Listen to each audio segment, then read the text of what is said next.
এটা কোনো আত্মা নয়, এ এক অভিশপ্ত দাস। ও শুধু পথ দেখিয়ে গেল। অজিত জিজ্ঞাসা করলেন, পথ মানে? তান্ত্রিক গম্ভীর গলায় বলল, যেদিকে ঢাক ভেঙে পড়ল সেই মাটির নিচেই বন্দি আছে সেই কিশোরীর আত্মা, যাকে 100 বর্ষ আগে বলি দেওয়া হয়েছিল। সবাই থমকে দাঁড়ালো। অজিত মশাল হাতে নিয়ে তাকিয়ে দেখলেন মাটির ফাঁক দিয়ে ধীরে ধীরে লাল রঙের তরল উপসে উঠছে। তবে কি অভিশপ্ত আত্মারা মাটির নিচ থেকে মুক্তি পাচ্ছে? আর যদি মুক্তি পায় তবে গ্রাম বাঁচবে তো?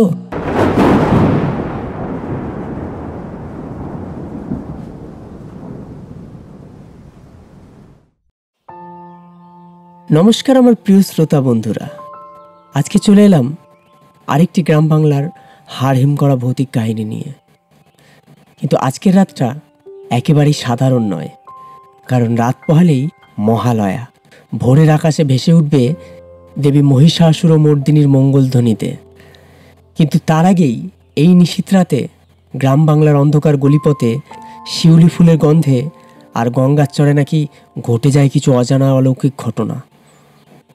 আজ আমি আপনাদের শোনাতে চলেছি এমনই এক অদ্ভুত ভয়াল কাহিনী, চন্দ্রপুরে মহালয়ার রাতে অগ্নিচক্র।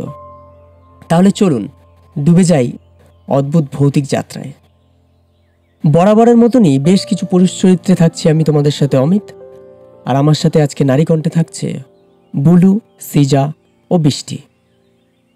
আজকের এই ভৌতিক গল্পের শেষে থাকবে তোমাদের জন্য একটি ভৌতিক প্রশ্ন। যেই প্রশ্নের সঠিক উত্তর দিয়ে নিজের নাম এবং গল্পটি কোন জায়গা থেকে শুনলেন তা কমেন্ট করে জানাবে। আমি তার নাম আগামী গল্পের শেষে ঘোষণা করব, এবং যারা আমাদের গত এপিসোডে সঠিক উত্তর দিয়েছিল তাদের নাম এই গল্পের শেষে ঘোষণা করা হবে।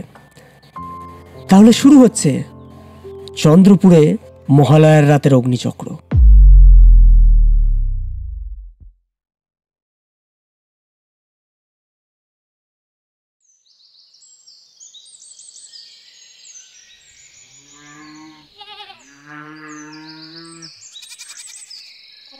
ভোরের আলো তখনও ঠিক মতন ফোটেনি।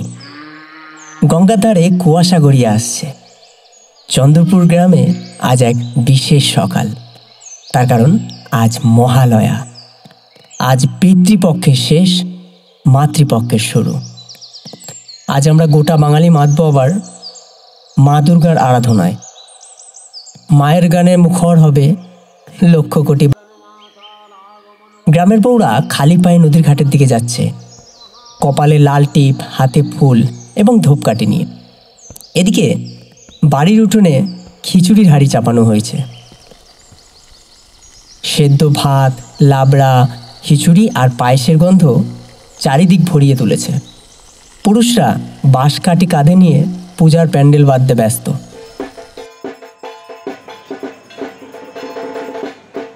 ঢাকের আওয়াজ ধীরে ধীরে বাজতে শুরু করেছে। শিশুরা দৌড়ে বেড়াচ্ছে, কেউ খিচুড়ির হাঁড়ির পাশে উঁকি মারছে, আবার কেউ মণ্ডপ সাজানো দেখছে। কিন্তু এই ভোরের আনন্দময় মুহূর্তের মাঝেই কিছু অস্বাভাবিকতা টের পাওয়া গেল। ঘাটের দিকে অঞ্জলি দিতে যাওয়া কয়েকজন বউ হঠাৎ থমকে দাঁড়ালেন। গঙ্গার ওপার থেকে ভেসে আসছে এক অদ্ভুত শব্দ। কোনো মানুষের নয়, এ যেন এক হাহাকার। প্রথমে সবাই ভেবেছিল এটা বাতাসের খেলা, কিন্তু মেয়েদের মধ্যে একজন বলল, তোমরা শুনতে পাচ্ছ যেন কেউ কাঁদছে। মুহূর্তের মধ্যেই হাওয়া থেমে গেল। ঢাকি হাত কেঁপে উঠল, আর ঢাকের আওয়াজও থেমে গেল মাঝপথ। ঠিক তখনই মণ্ডপে রাখা দুটো ঢাক নিজে থেকেই ধপ ধপ করে বেজে উঠল।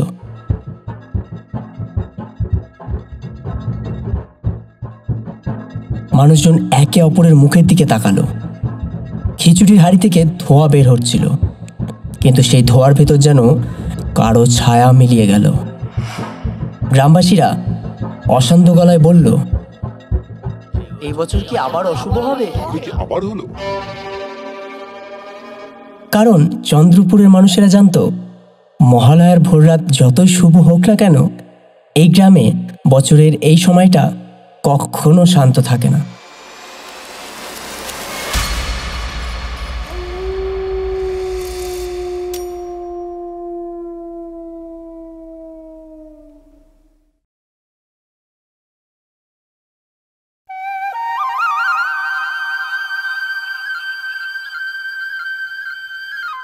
সকাল গড়িয়ে দুপুরের দিকে যাচ্ছে।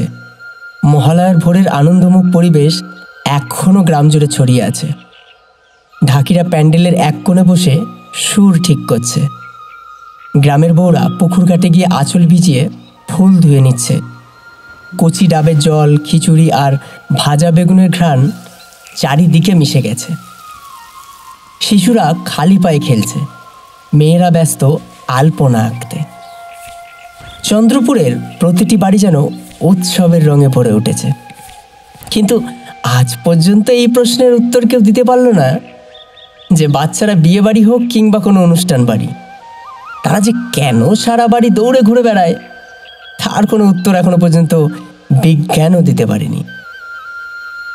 কিন্তু দুপুর গড়াতেই আকাশের রং বদলাতে শুরু করলো।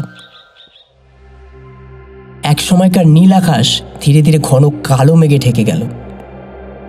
বাতাস কেমন অদ্ভুত ঠান্ডা হয়ে উঠল। গ্রামের বুড়ো বুড়িরা আঙুল তুলে বলল, আহারে, এই সময় এভাবে মেঘ জমে, এটা ভালো লক্ষণ নয়। ঢাকিরা বাজনা থামিয়ে আকাশের দিকে তাকিয়ে রইল। কিছুক্ষণের মধ্যেই হঠাৎ তীব্র ঝোড়ো হাওয়া বইতে লাগলো। মণ্ডপে ঝোলানো রঙিন কাপড় ছিঁড়ে গেল। কলা পাতার মালা ছিঁড়ে মাটিতে পড়ল। আকাশে মেঘের গর্জন শোনা গেল হঠাৎ করেই। কিন্তু আশ্চর্যের ব্যাপার হলো, বিদ্যুতের ঝলক দেখা গেল না। শুধু মেঘের ভেতর থেকে অদ্ভুত একটা গম্ভীর আওয়াজ আসছিল, যেন কেউ ভয়ঙ্করভাবে হাসছে। প্রসাদের খিচুড়ির হাঁড়ি তখনও প্যান্ডেলের পাশে রাখা। হাওয়ায় সেই গন্ধ ছড়িয়ে যাচ্ছে। কিন্তু গ্রামের এক মহিলা হঠাৎ আতঙ্কে বলে উঠলেন, খিচুড়ির গন্ধে আজ অন্য কিছুর গন্ধ মিশেছে, মনে হচ্ছে পোড়া মাংসের গন্ধ। সবাই অবাক হয়ে তার দিকে তাকালো। হাঁড়ির ঢাকনা খুলে দেখা গেল খিচুড়ির ভেতরটা যেন লালচে রঙে ভরে গেছে। এক ঢাকি ভয়ে ফিস ফিস করে বলল, মহালয়ার সকালটা শুভ ছিল না, আজ রাতটা যে কি হবে। বিকেলের দিকে আকাশের মেঘ আরো ভারী হয়ে উঠল। গ্রামের সব কাজ থেমে গেল, যেন সবাই অদৃশ্য কোনো এক ভয়ের চাপে নিস্তব্ধ। চন্দ্রপুরের পুরোহিত হরনাথ আচার্য পুজোর অঞ্জলির প্রস্তুতির জন্য গঙ্গার ঘাটে গিয়েছিলেন। হাতে ঘিয়ের প্রদীপ আর ফুলের মালা। গঙ্গার জল কালো মেঘের ছায়ায় আরো অন্ধকার হয়ে গেছে। ঢেউ যেন স্বাভাবিকের চেয়েও বেশি তীব্র। হরনাথ ঘাটের ধাপে বসে মন্ত্র পড়তে শুরু করলেন। হঠাৎ তার কানে এলো অদ্ভুত এক শব্দ।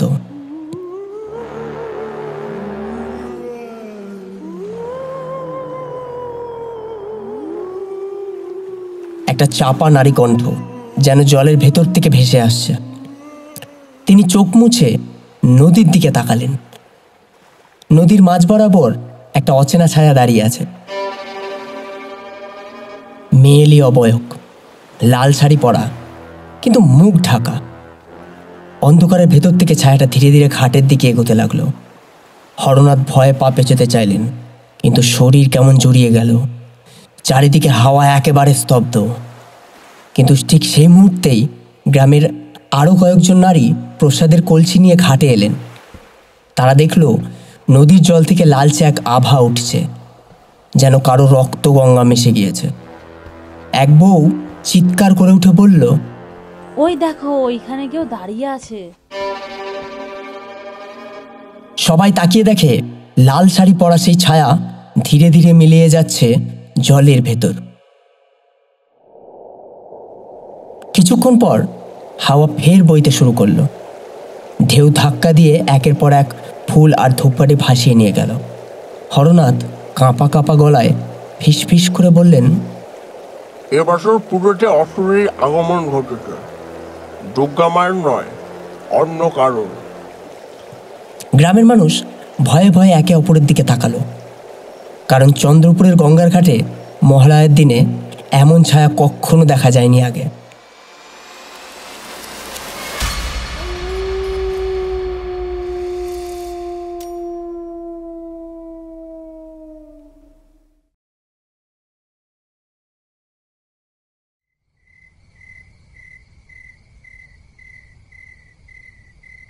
রাত নেমে এসেছে চন্দ্রপুরে।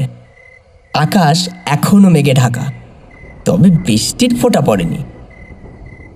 চারিদিক ভুতুড়ে নীরবতা, শুধু মাঝে মাঝে শোনা যাচ্ছে শেয়ালের ডাক আর দূরে বটগাছে পাতার শব্দ। প্যান্ডেল ইতিমধ্যেই আলোয় সাজানো হয়েছে। চারিদিকে কাগজের ফুল, কলা পাতা, রঙিন আলপনা, সব মিলিয়ে উৎসবের আবহ। কিন্তু মানুষের মুখে সেই আনন্দটা নেই। গঙ্গার ঘাটের ঘটনাটা ঘটার পর গ্রাম জুড়ে এক অদ্ভুত ভয় হয়ে গেছে। ঢাকিরা তখন ঢাক বাঁধতে বসেছে। বড় বড় ঢোলকের গায়ে নতুন নতুন চামড়া টাঙানো হচ্ছে। গ্রামের ছেলেরা কৌতূহলী হয়ে দাঁড়িয়ে আছে। হঠাৎ একজন ঢাকি চিৎকার করে উঠল, কে কে আমার হাতে কে হাত দিল? কিন্তু কেউ ছিল না। তার মুখ সাদা হয়ে গেছে। ঠিক তখনই কোনায় রাখা এক ঢাক নিজে থেকে বাজতে শুরু করলো, টুম টুম টুম করে।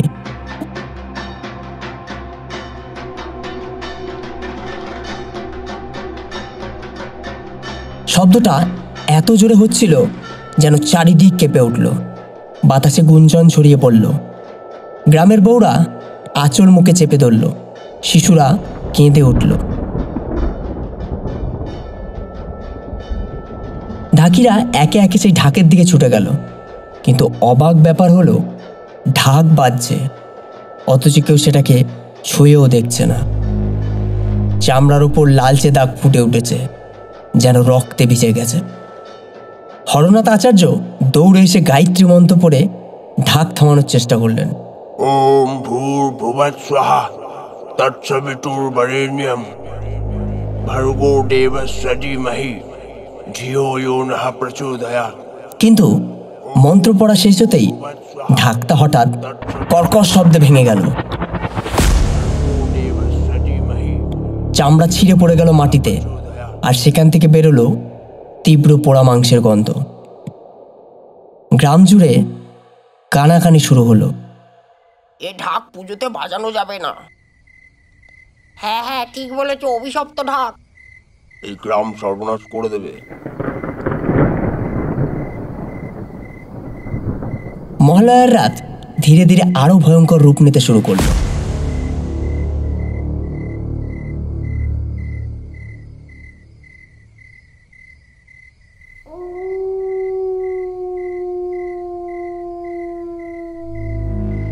চন্দ্রপুরে মহালয়ার রাত ঘনিয়ে এসেছে। আকাশে অদ্ভুত মেঘ, মাঝে মাঝে কাকের ডাক ভেসে আসছে। বাতাসে শিউলি ফুলের গন্ধ থাকলেও তার ভেতর যেন লুকিয়ে আছে কেমন একটা পচা গন্ধ। গ্রামের মৃৎশিল্পী গোপাল পাল প্রতিমা গড়ায় ব্যস্ত। বাঁশের কাঠামোয় ধাপে ধাপে মাটি চাপিয়ে তুলছেন। মহিষাসুর মর্দিনী রূপ। চারপাশে গ্রামবাসীরা মুগ্ধ হয়ে দৃষ্টি দেখছে যে কেমন করে দেবী রূপ নিচ্ছেন। গ্রামবাসীরা প্রতিমা গড়ার সময় বলো দুর্গা মাইকি জয় বলে উৎসাহ দিচ্ছে। খিচুড়ির হাড়ি তখন ধোঁয়া ছাড়ছে, চারিদিক যেন পুজোর আনন্দে ভরে গেছে। কিন্তু হঠাৎ গোপালের হাত কেমন অদ্ভুতভাবে থেমে গেল। মাটি কেটে তুলতে গিয়ে তিনি দেখলেন একটা হাড়, লম্বা কঙ্কাল সার হাড় মাটির ভেতরে লুকানো ছিল। গ্রামবাসী ভিড় করে কাছে এলো। কারোর চোখে আতঙ্ক ও কারোর চোখে আত্মবিশ্বাস। গোপাল কাপা গলায় বলল, এটা তো মানুষের হাড়, প্রতিমার মাটির মধ্যে এলো কি করে? একজন বৃদ্ধা বউ ফিস ফিস করে বলল, শুনেছি বহু বছর আগে এই মাঠে বলি দেওয়া হয়েছিল, হয়তো এগুলো সেই হাড়। গোপাল হাড়টা সরিয়ে রাখতে চাইল, কিন্তু অদ্ভুত এক ঘটনা ঘটল। হাড়টা নিজে থেকেই তার হাত থেকে পিছলে প্রতিমার ভেতর ঢুকে গেল। প্রতিমার মাটির গা দিয়ে হঠাৎ লাল রক্ত ঝরতে লাগলো। সবাই চমকে উঠল। মেয়েরা আঁচল মুখে ধরল এবং পিছিয়ে পড়ল। হরনাথ আচার্য কেঁপে ওঠা গলায় মন্ত্র পড়লেন। সর্বমঙ্গলে মঙ্গলে শিবে সর্বার্থ সাধিকে শরণ্যে ত্র্যম্বকে গৌরী নারায়ণী নমস্তুতে। কিন্তু প্রতিমার চোখের ফাঁক দিয়ে তখনই যেন লালচে আওয়াজ ঝলসে উঠল। গোপাল মূর্ছা গেল মাটির পাশে। আর গ্রামবাসীরা বুঝতে পারল এবারের পুজো দেবীর নয়, অন্য কারো শক্তির দখলে চলে যাচ্ছে।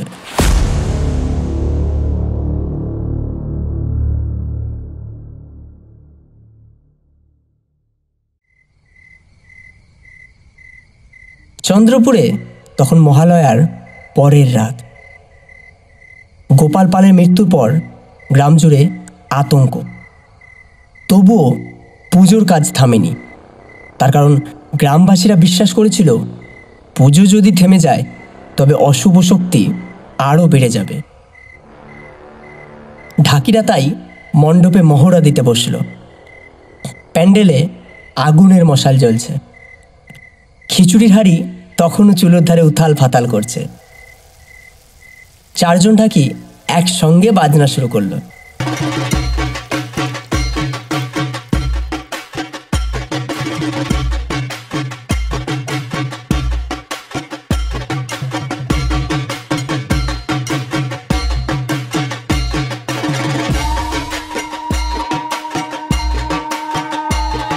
প্রথমে স্বাভাবিক ঢাকের তালে গ্রামটা মুখরিত হলো, কিন্তু হঠাৎ কিছুক্ষণের মধ্যেই তালের গতি কেমন বদলে যেতে লাগলো।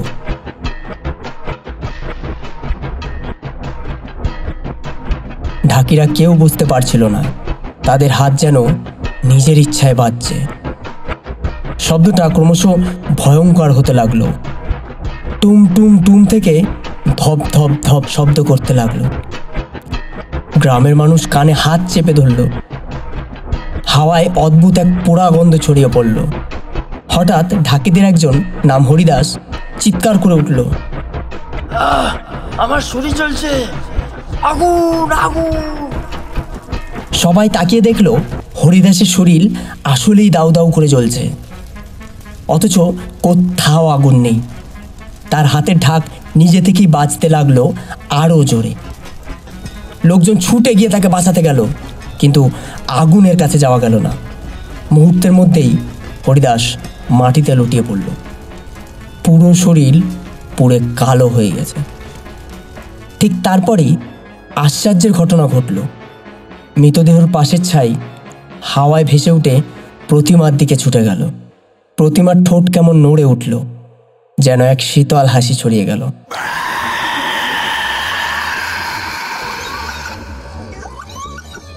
পুরো গ্রাম স্তব্ধ।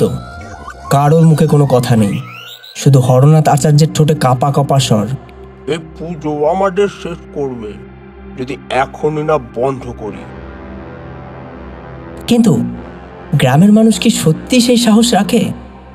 কারণ চন্দ্রপুরে পুজো মানেই প্রথা, আর প্রথা ভাঙা মানেই আরও অশুভকে আমন্ত্রণ জানানো।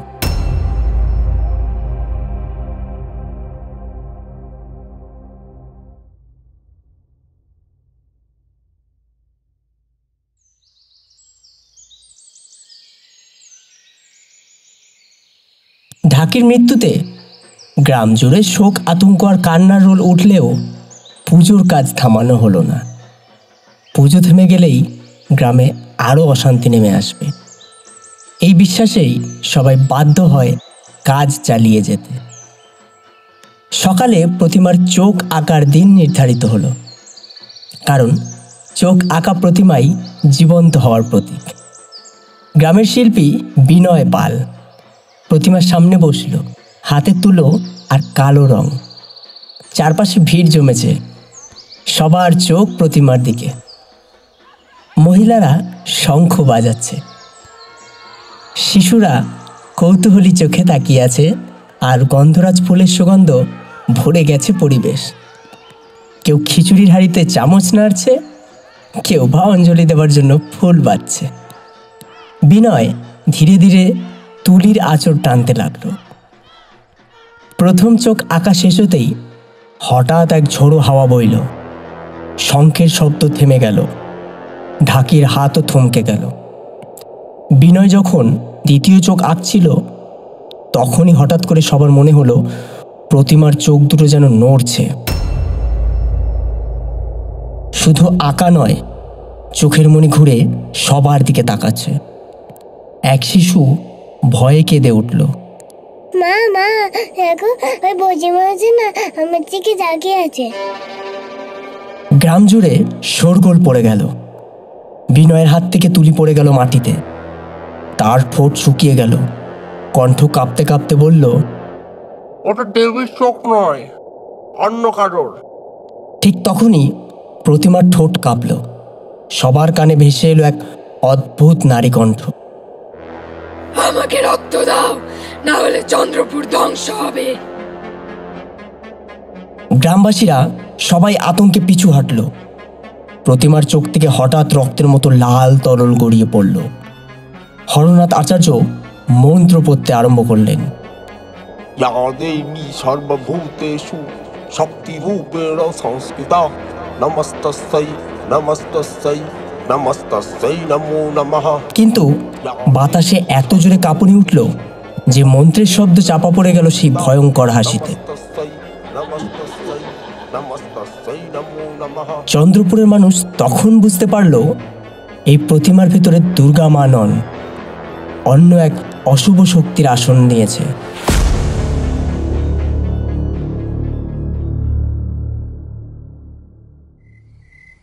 প্রতিমার চোখ থেকে রক্ত ঝরার ঘটনার পর গ্রাম একেবারে আতঙ্কে আচ্ছন্ন।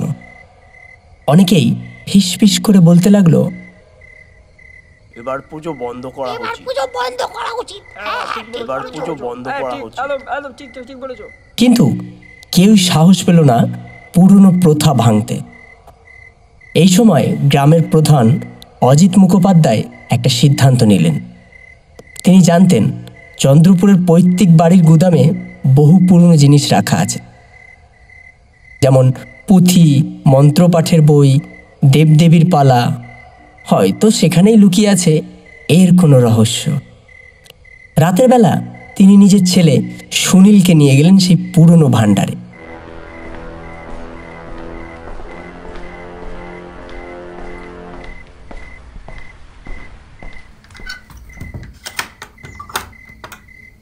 মাকড়সার জাল, ধুলো আর ইঁদুরে ভরা অন্ধকার জায়গা। মাটির প্রদীপ জ্বালিয়ে তারা খুঁজতে শুরু করলো।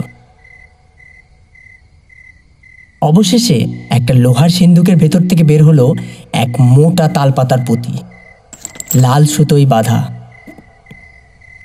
ওপরে সিঁদুরের দাগ।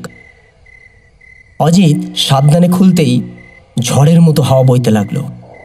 প্রদীপ কেঁপে উঠল, যেন পুঁথি খোলার সঙ্গে সঙ্গেই কিছু একটা মুক্তি পেয়ে গেল। পুঁথির পাতায় বড় বড় অক্ষরে লেখা, মহালয়ার রাতে চন্দ্রপুরে দেবী অবতীর্ণ হন না, এখানে অবতীর্ণ হন অন্য শক্তি, যাকে একদিন দেবীর নামের রক্ত দিয়ে বন্দি করা হয়েছিল। অজিত ভয়ে পাতা উল্টে দেখতে লাগলেন। সেখানে লেখা আছে, 1 শতাব্দী আগে গ্রামের জমিদারির কালে এখানে দুর্গাপুজোর নামে মানুষ বলি দেওয়া হতো। এক কিশোরীকে পূজার রাতে বলি দিয়ে তার আত্মাকে প্রতিমার ভেতর বন্দি করা হয়েছিল। সেই অভিশাপই নাকি আজও বেঁচে আছে।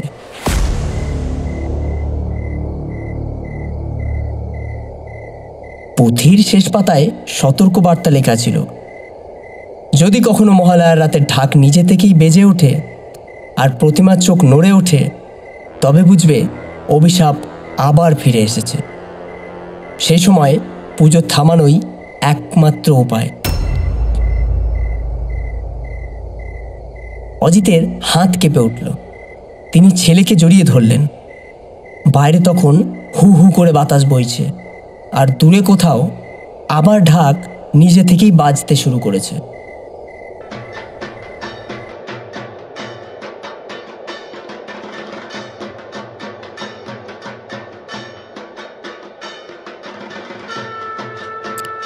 চন্দ্রপুরে প্রতিমার চোখ নড়ে ওঠার পর সবাই ভয়ে আচ্ছন্ন। গ্রাম প্রধান অজিত মুখোপাধ্যায়ের হাতে থাকা সেই পুরনো পুঁথি যেন সবাইকে আরও আতঙ্কিত করে তুলল। ঠিক তখনই এক অচেনা আগস্তক এলো গ্রামে। লম্বা দাড়ি, কপালে রক্তচন্দনের ফোঁটা, গলায় রুদ্রাক্ষের মালা। লোকটার নাম হলো ভবহরি তান্ত্রিক। সে এসে সরাসরি বলল, এই পুজো থামাও। প্রতিমার ভেতরে দেবী নন, অন্য কারো আবির্ভাব ঘটেছে। গ্রামের লোক হতবাক। কেউ বলল, কিন্তু পুজো বন্ধ করে দিলে তো অমঙ্গল হবে। তান্ত্রিক হেসে উঠল এবং বলল, অমঙ্গল ইতিমধ্যেই শুরু হয়েছে। ভবহরি তান্ত্রিক সবাইকে ডেকে বলল, মহালয়ার রাতের আগে যদি তোমরা অভিশপ্ত আত্মাকে সান্ত্বনা করো, তবে প্রতিমার রক্ত পিপাসা থামবে না। প্রতিদিন কারো না কারো মৃত্যু ঘটবে। এই কথা শুনে সবার গা শিউরে উঠল, কিন্তু লোক বিশ্বাস করতে চাইল না। হঠাৎই মন্দিরের আঙিনা থেকে ভেসে এলো এক নারীর কান্নার শব্দ।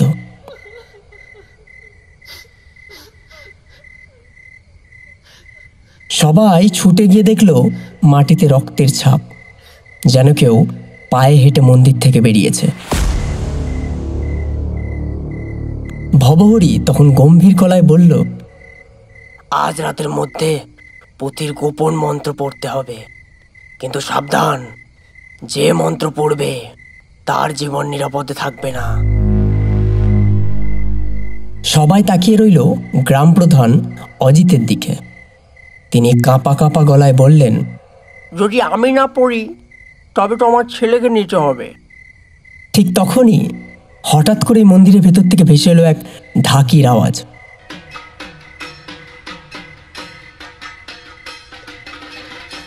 কিন্তু আশ্চর্য, ঢাকি তো অনেক আগেই মারা গেছে।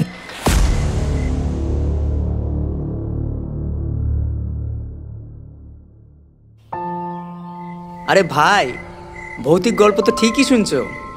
সাবস্ক্রাইব করলেই বা কার ক্ষতি? নইলে রাতে হঠাৎ ফ্যান বন্ধ হয়ে গেলে কিন্তু আমায় দোষ দিও না। তাই সাবস্ক্রাইব করো এখনই, না করলে তোমার পাশে যে আছে সেই কিন্তু ভূত। দেখো, ভয়ের চেয়ে বেশি ভয়ঙ্কর জিনিসও আছে, সেটা হলো সাবস্ক্রাইব না করা দর্শক। তাই এখনই ক্লিক করো, নইলে ভূতও তোমায় আনসাবস্ক্রাইব করে দেবে। আর তারপরই অচেনা এক নম্বর থেকে তোমার ফোনে কল আসবে, আর ওপাশ থেকে শুধু একটাই কণ্ঠ বলবে, সাবস্ক্রাইব।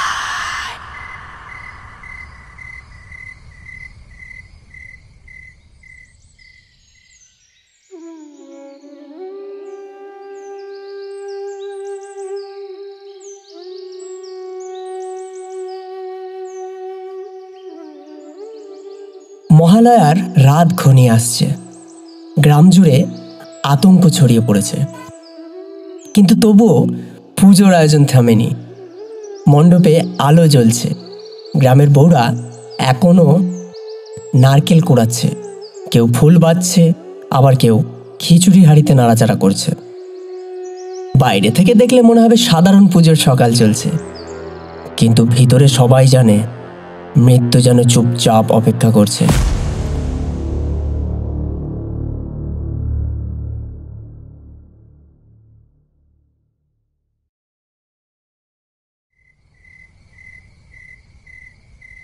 হঠাৎ রাত 10টার সময় গ্রামের মাঝখান দিয়ে ভেসে এলো এক ঢাকের আওয়াজ। কিন্তু সমস্যা হলো, ঢাকি তো মারা গেছে, তাহলে কে বাজাচ্ছে এই ঢাক? সবাই দৌড়ে বেরিয়ে দেখল।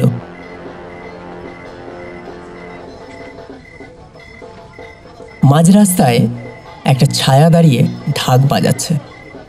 আলোতে বোঝা গেল না মুখটা কেমন, শুধু দুটো জল জলে চোখ। ঢাকের আওয়াজে মনে হচ্ছিল বুক কাঁপছে।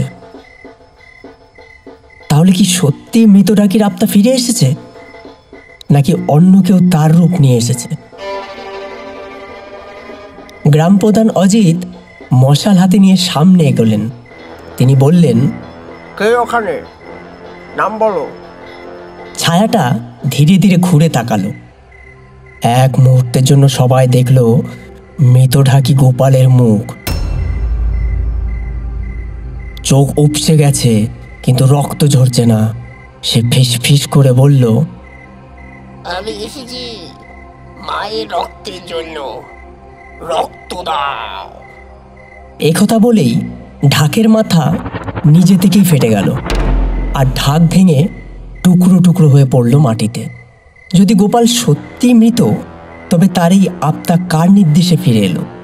প্রতিমার, নাকি সেই অভিশপ্ত আত্মার? সবাই আতঙ্কে পিছু হটল। মহিলারা বাচ্চাদের বুকে জড়িয়ে ধরল। তান্ত্রিক ভবহরি চিৎকার করে বলল, এটা কোনো আত্মা নয়, এ এক অভিশপ্ত দাস।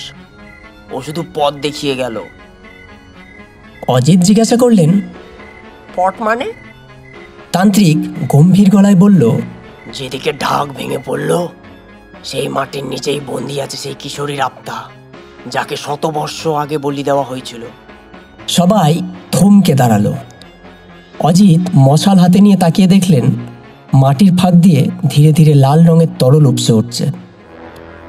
তবে কি অভিশপ্ত আত্মারা মাটির নিচ থেকে মুক্তি পাচ্ছে? আর যদি মুক্তি পায়, তবে গ্রাম বাঁচবে তো? মাটির ভেতর থেকে যে রক্তমাখা হাত বেরিয়ে এসেছিল তা ধীরে ধীরে উপরে উঠতে লাগলো।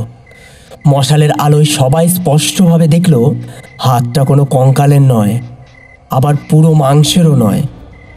চামড়া জায়গায় জায়গায় ছিঁড়ে গেছে, নখগুলো লম্বা আর কালো। ধীরে ধীরে উঠে এলো পুরো একটা গোটা শরীর, একটি কিশোরীর। বয়স সর্বোচ্চ 16 হবে। লাল বেনারসি ছেঁড়া টুকরো শরীরে ঝুলছে, মাথায় ভাঙা সিঁদুরের দাগ, চোখে অস্বাভাবিক লাল আলো। সে ঠোঁটে অদ্ভুত হাসি টেনে বলল, তোমরা কিন্তু আমাকে ভুলে গেছিলে, আমি কিন্তু তোমাদের ভুলিনি। গ্রামের মহিলারা আতঙ্কে পিছিয়ে গেল। তবে কি এই সেই কিশোরী যাকে 100 বছর আগে বলি দেওয়া হয়েছিল? তান্ত্রিক মন্ত্র পড়ে মাটিতে গঙ্গার জল ছিটালেন, কিন্তু কিশোরীর আত্মা হেসে উঠল। এই জল আমার জন্য নয়। এ কথা বলেই সে বাতাসে ভেসে উঠল। তার চুলগুলো হাওয়ায় সাপের মতো নাচতে লাগলো। মুহূর্তেই গ্রামের একজন যুবকের গলায় চুল জড়িয়ে গেল, আর সে মাটিতে ছটফট করতে করতে নিস্তেজ হয়ে গেল। তাহলে কি একে থামানো অসম্ভব?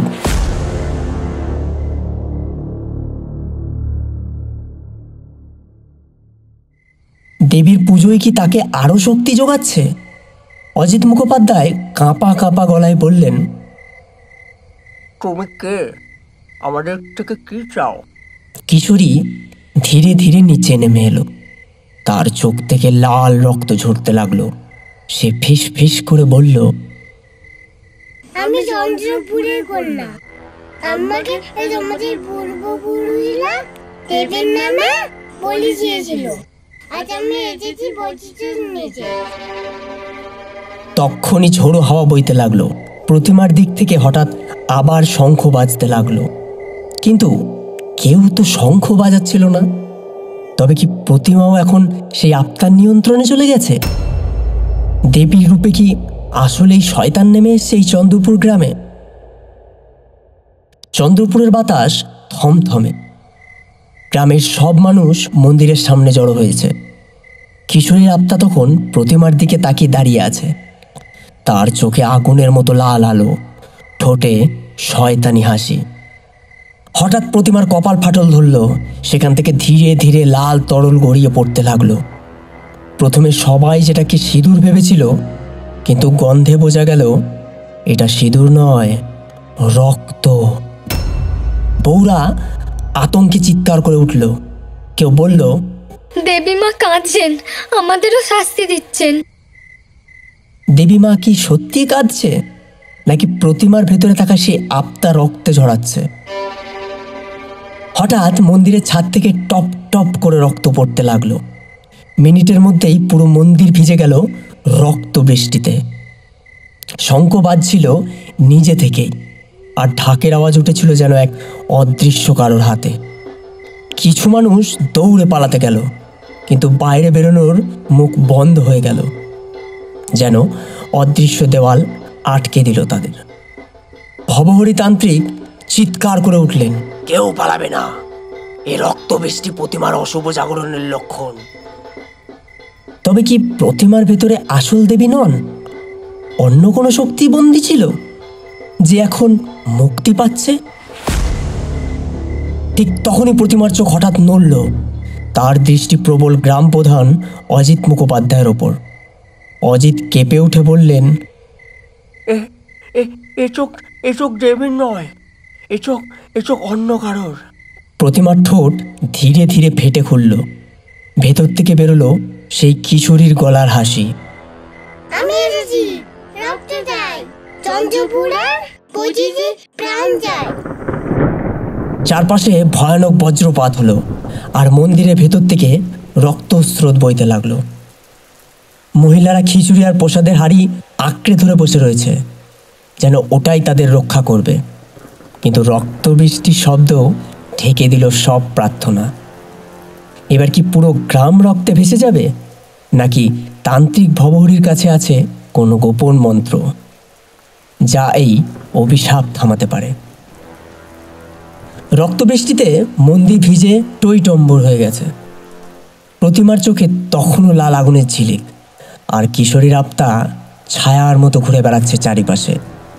গ্রামবাসীরা শিউরে কাঁপছে, কারোর মুখে কোনো শব্দ নেই।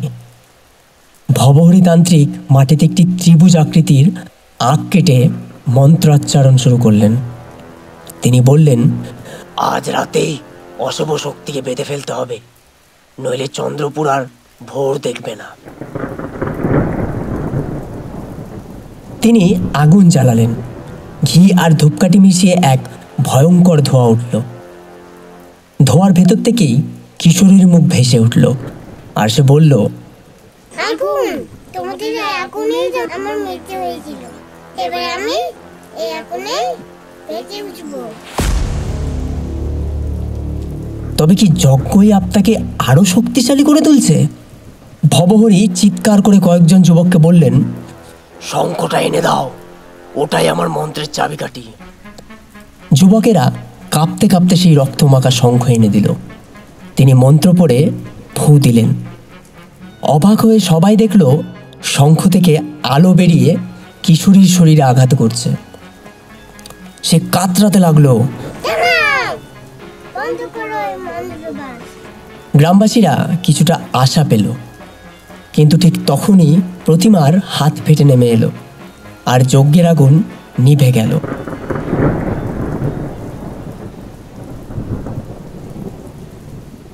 যজ্ঞ কি সত্যি ব্যর্থ হয়ে গেল, নাকি মন্ত্রের পরবর্তী ধাপ এখনো বাকি? ভবহরি হাঁপাতে হাঁপাতে উঠে দাঁড়ালেন। তার চোখে ভয়, কিন্তু মুখে দৃঢ়তা।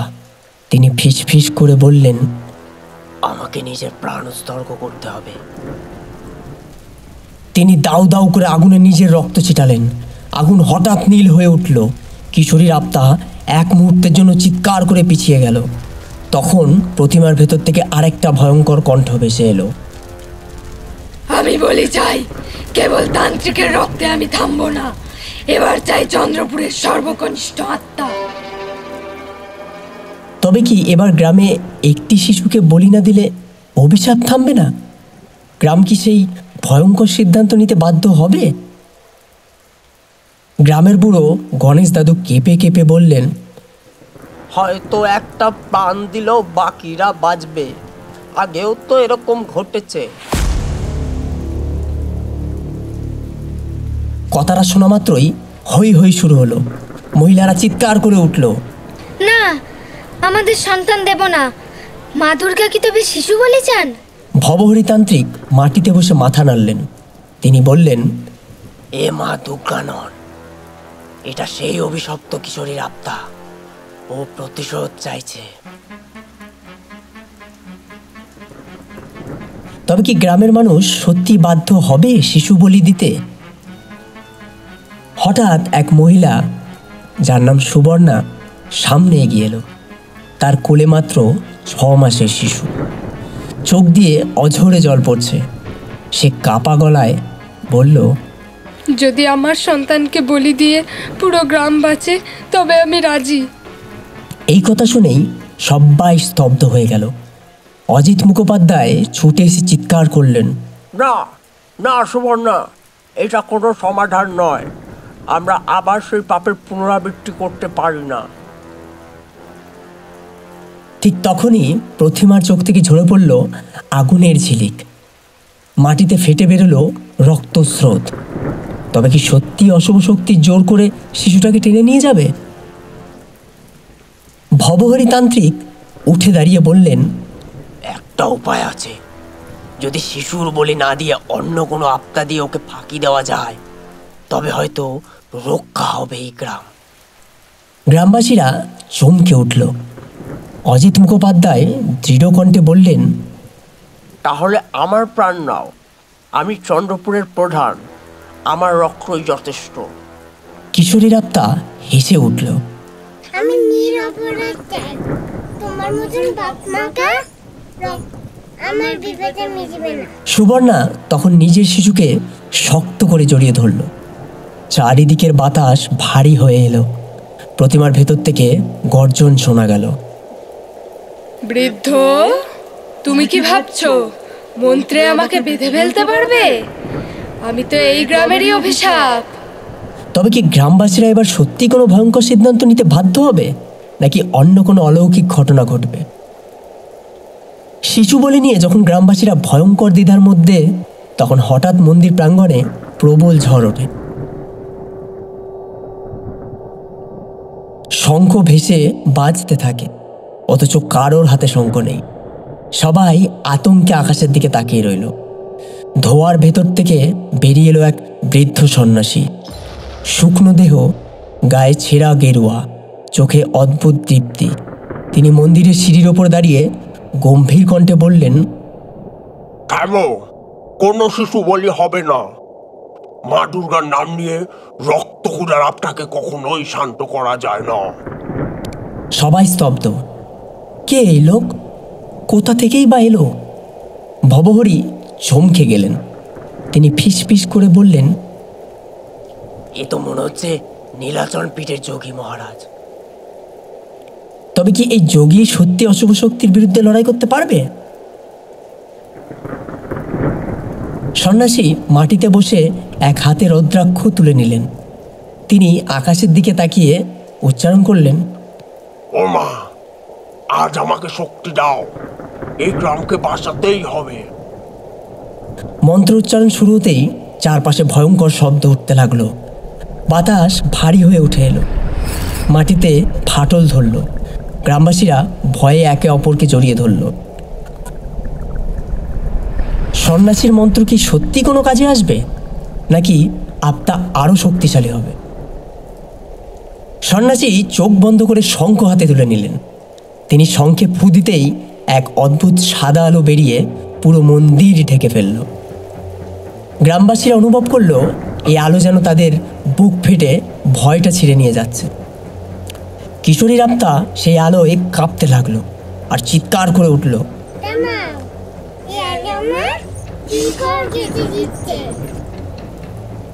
কিন্তু হঠাৎ আলো থেমে গেল। সন্ন্যাসী কাশতে কাশতে মাটিতে বসে পড়লেন। তিনি ফিস ফিস করে বললেন, আমার শক্তি অর্ধেক। শেষ ধাপের জন্য আরো শক্তি চাই, এক নিরপরাধ আর্থিক শক্তি। কে সাহস করবে আমায়? সঙ্গে মন্ত্র যোগ দিতে কে সাহস করবে বলো? সবাই স্তব্ধ। গ্রামের মাঝখানে দাঁড়িয়ে রইল সুবর্ণা, শিশুকে আঁকড়ে ধরে। তার চোখে জল, কিন্তু মুখে এক অদ্ভুত দৃঢ়তা। তবে কি সুবর্ণাই সন্ন্যাসীর সঙ্গে মন্ত্রে যোগ দেবে, নাকি অন্য কেউ এগিয়ে আসবে? সুবর্ণা ধীরে ধীরে সামনে এগিয়ে এলো। তার কোলে শিশুটি তখন মৃদু কান্না করছে। সে চোখ মুছে শক্ত কণ্ঠে বলে উঠল, আমি রাজি মহারাজ, কিন্তু শর্ত একটাই, আমার সন্তানকে কেউ ছোঁবে না। আমার আত্মা যদি যথেষ্ট হয় তবে সেটা দিয়েই গ্রাম বাঁচুক। এই কথা শুনে সবাই স্তব্ধ। তার শাশুড়ি ছুটে এসে আঁচল ধরে কাঁদতে লাগলো। না মা, তুই মরবে না। তোর ছেলেটাও অনাথ হয়ে যাবে। কিন্তু সুবর্ণা শুধু শিশুর কপালে চুমু খেয়ে বলল, গ্রাম যদি বাঁচে তাহলে আমার সন্তানও বাঁচবে। তবে কি সন্ন্যাসী সত্যিই সুবর্ণার প্রাণ শক্তি দিয়ে কিশোরীর আত্মাকে বেঁধে ফেলতে পারবে? সন্ন্যাসী তার হাত ধরে যজ্ঞের কুণ্ডের সামনে বসালেন। অগ্নিশিখা আবার জ্বলে উঠল। সুবর্ণা চোখ বন্ধ করে মা দুর্গার নাম উচ্চারণ করল। মা, তুমি আমায় নিও, কিন্তু আমার গ্রামকে রক্ষা করো। মন্ত্রোচ্চারণ শুরু হতেই সুবর্ণার শরীর কেঁপে উঠল। তার কপাল থেকে ঘাম গড়িয়ে পড়ছে, ঠোঁট ফ্যাকাশে। হঠাৎ আগুন থেকে বেরোলো এক অদ্ভুত সোনালি আলো, যা সরাসরি প্রতিমার দিকে ধাবিত হলো। কিশোরীর আত্মা চিৎকার করে উঠল, না, এই মেয়ে রাজা আমার আর অভিযোগ ভেঙে দেবে। তবে কি সত্যি সুবর্ণার আত্মিক শক্তি এত প্রবল যে সে অভিশাপ ভাঙতে চলেছে? হঠাৎ দেখা গেল সুবর্ণার শরীর নিস্তেজ হয়ে আসছে।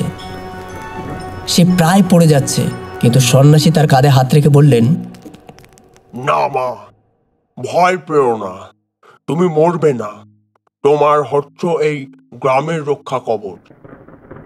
আগুন হঠাৎ আরো উজ্জ্বল হয়ে উঠল। প্রতিমার ভেতর থেকে কিশোরীর ছায়া বেরিয়ে এসে সোনালি আলোতে আটকে গেল। সে পাগলের মতো ছটফট করতে লাগলো আর গর্জে উঠে বলল, এবারও কি তোমরা জিতবে? আমি যক্ষ এখনো পুরো শক্তি পাইনি। গ্রামবাসীরা নিঃশ্বাস বন্ধ করে তাকিয়ে রইল। শিশুটি হঠাৎ কান্না থামিয়ে দিল আর তার ছোট্ট হাত যজ্ঞের আগুনের দিকে বাড়িয়ে দিল। সোনালি আলোয় আরো উজ্জ্বল হয়ে উঠল সে আগুন। তবে কি শিশুটি আসল চাবিকাঠি?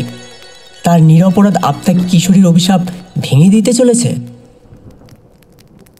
যজ্ঞকুণ্ডের আগুনে সোনালি আলো ছড়িয়ে পড়েছে। সুবর্ণা তখনও নিস্তেজ শরীরে বসে আছে, আর তার কোলে থাকা শিশুটি হঠাৎ হাত বাড়িয়ে তাকালো আগুনের দিকে। শিশুর হাতের তালু থেকে যেন ক্ষীণ এক আলো বের হতে শুরু করলো। প্রথমে সবাই ভেবেছিল আগুনের প্রতিফলন, কিন্তু কিছুক্ষণ পর আলো আরো স্পষ্ট হয়ে উঠল একেবারে নির্মল সাদা আভা। সন্ন্যাসী বিস্মিত চোখে চিৎকার করে উঠলেন, এ শিশু কোনো সাধারণ শিশু নয়, এ জন্মেছে মা দুর্গার আশীর্বাদ নিয়ে। গ্রামবাসীরা শিউরে উঠল। প্রতিমার ভেতর থেকে কিশোরীর আত্মা ফিস ফিস করে বলতে লাগলো, না, এই নিরবুজের আলো আমার অন্ধকার বের করবে। তবে কি এই শিশুই অভিশাপ ভাঙার আসল শক্তি? সাদা আলো যত বাড়ছে, কিশোরীর ছায়া তত ছোট হতে লাগলো। সে পাগলের মতো গ্রামবাসীর দিকে ধেয়ে আসছে, কিন্তু আলোর থেকে আবার ছিটকে যাচ্ছে।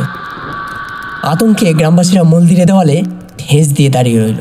সুবর্ণা চোখ খুলে দুর্বল কণ্ঠে বলল, মহারাজ, আমার সন্তান যদি চাবিকাঠি হয় তবে ওকে ব্যবহার করে অভিশাপ ভাঙুন। সন্ন্যাসী গম্ভীর কণ্ঠে মন্ত্রপাঠ শুরু করলেন। শিশুটিকে যজ্ঞের সামনে রেখে তিনি বললেন, মা, তোমার আশীর্বাদ এই নিষ্পাপ প্রাণের মধ্যে। এখন চন্দ্রপুরকে বাঁচাও। কিন্তু শিশুটি কি এত শক্তি সহ্য করতে পারবে, নাকি নিজেই ক্ষতিগ্রস্ত হবে? হঠাৎ শিশুটি খিলখিল করে হেসে উঠল। তার হাসির সঙ্গে সঙ্গে মন্দির কেঁপে উঠল। শিশুর হাত থেকে সাদা আলোয় এক লহমার পুরো মন্দির ভরে গেল। প্রতিমার চোখ ঝলসে উঠল, আর কিশোরীর আত্মা আর্তনাদ করে আগুনে ঝাঁপিয়ে পড়ল। গ্রামবাসীরা আতঙ্কে চোখ বন্ধ করল। কিছুক্ষণ পর নিস্তব্ধতা। ধোঁয়া কেটে গেলে দেখা গেল যজ্ঞের আগুন নিভে গেছে। প্রতিমা শান্ত মুখে দাঁড়িয়ে আছে, আর শিশুটি মায়ের কোলে শান্তভাবে ঘুমিয়ে আছে। কিন্তু হঠাৎ প্রতিমার ঠোঁটে ফিসফিস শব্দ ভেসে এলো। এখনো কিন্তু শেষ হয়নি। তবে কি অভিশাপ এখনো রয়ে গেছে, নাকি আরো কোনো বিপদ আসছে সামনে?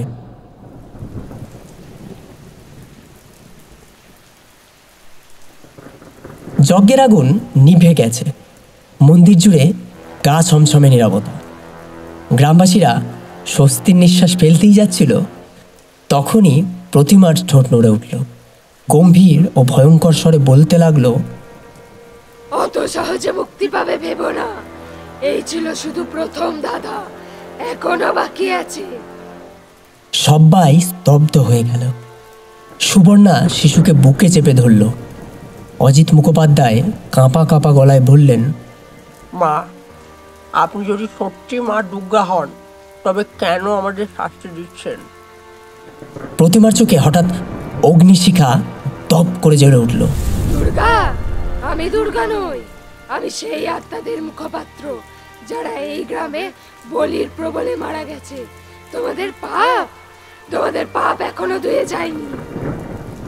তবে কি চন্দ্রপুরে আরো আত্মা আটকে আছে যারা এখনো প্রতিশোধ নিতে চায়?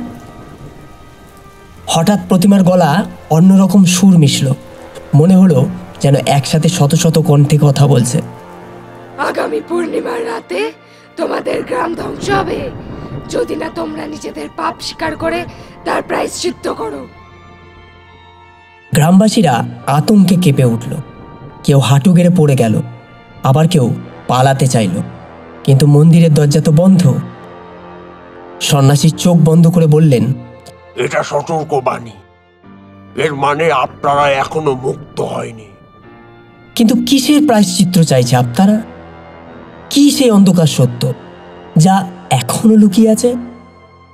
ভবহরিতান্ত্রিক কাপা গলায় বললেন, আমার দাদু বলতেন এই চন্দ্রপুরের মন্দির শুধু পূজার জন্য নয়, এখানে একসময় রক্তযজ্ঞ হতো। গ্রামবাসীরা মিলিত হয়ে এক কুমারী মেয়েকে বলি দিয়েছিল, তারপর থেকে এই অভিশাপ। সবাই হকচকিয়ে গেল। অজিত মুখোপাধ্যায় চিৎকার করে বলে উঠলেন, তাহলে কি আমাদের পূর্বপুরুষদের পাপের বোঝা বইটা হচ্ছে? প্রতিমার চোখে অশ্রুর মতো আলো ঝলসে উঠল। তোমাদের রক্তের ধারাই আমার শক্তি, প্রায়শ্চিত্ত না করলে কারোর মুক্তি নেই। তবে কি গ্রামবাসীদের নিজেদের ইতিহাস নিজেদেরই খুঁজে বের করতে হবে? আর সেই গোপন পাপের স্বীকারোক্তি মুক্তির একমাত্রই কি পথ?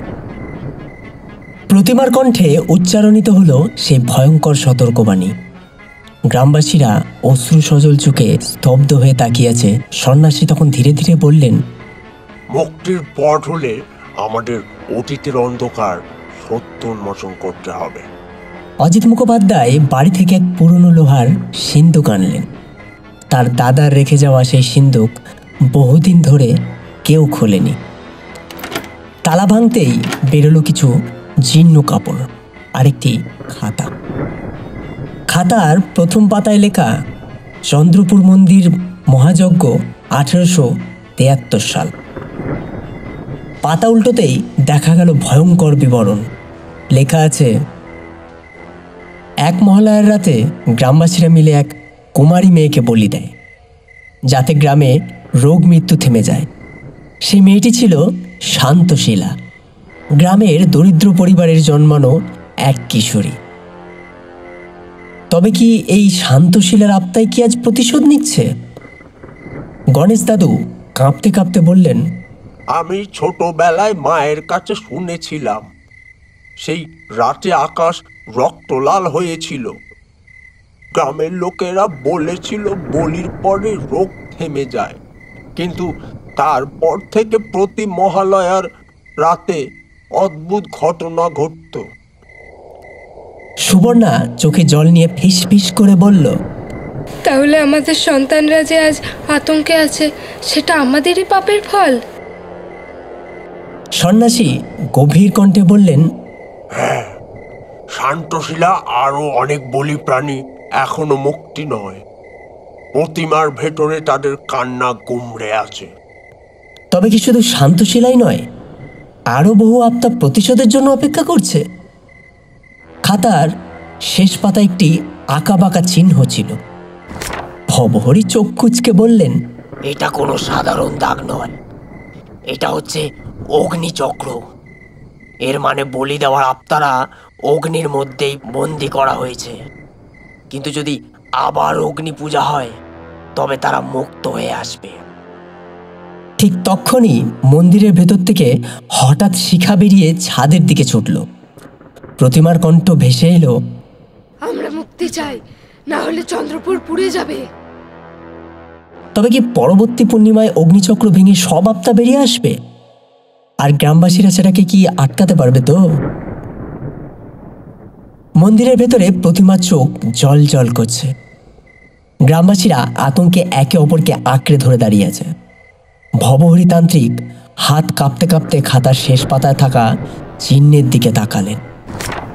ভবহরি তান্ত্রিক গম্ভীর গলায় বললেন, এ চিহ্ন হলো অগ্নিচক্র।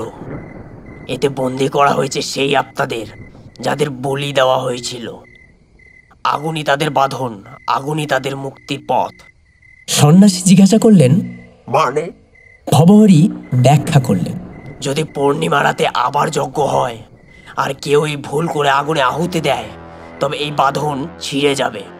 তখন শান্তশিলা সহ সব আত্মারা একসাথে মুক্ত হবে। গ্রামবাসীরা স্তম্ভিত। সুবর্ণা শিশুকে বুকে চেপে ধরে কাঁদতে কাঁদতে বলল, তাহলে তো পুরো গ্রাম ধ্বংস হয়ে যাবে। তবে কি কেউ ইচ্ছে করে এই যজ্ঞ ঘটাতে চাইছে যাতে আত্মারা মুক্তি পায়?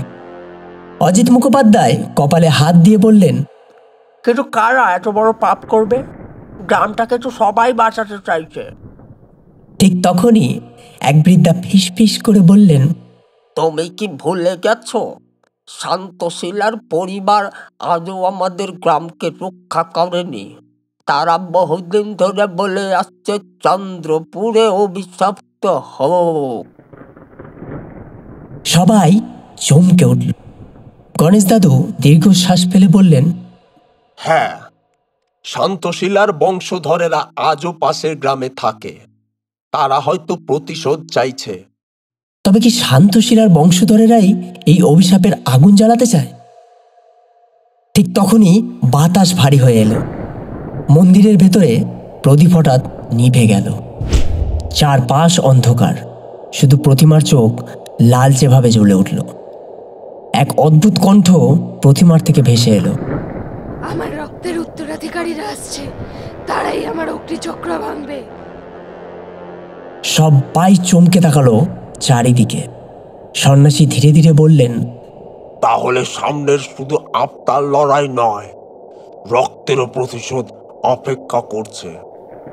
তবে কি শান্তশিলার বংশধরেরাই সত্যিই কি পূর্ণিমা রাতে ফিরে আসবে? আর তারা এলে গ্রামবাসীরা কি তাদের থামাতে পারবে?